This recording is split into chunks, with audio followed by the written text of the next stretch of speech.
पिकाटची chicken माती ओढा तरी बांधू ग बाई. असा ओढा चांगला तर जात तरी मांडू ग बाई.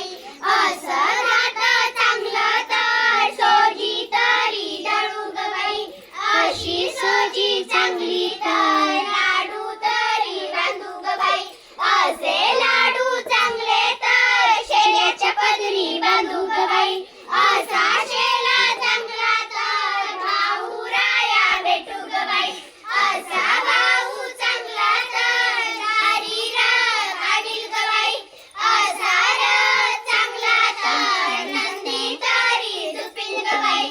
असा नंदी चांगला तर माहेराला जाऊ ग बाई. असं माहेर चांगलं तर धिंगा मस्ती करू ग बाई.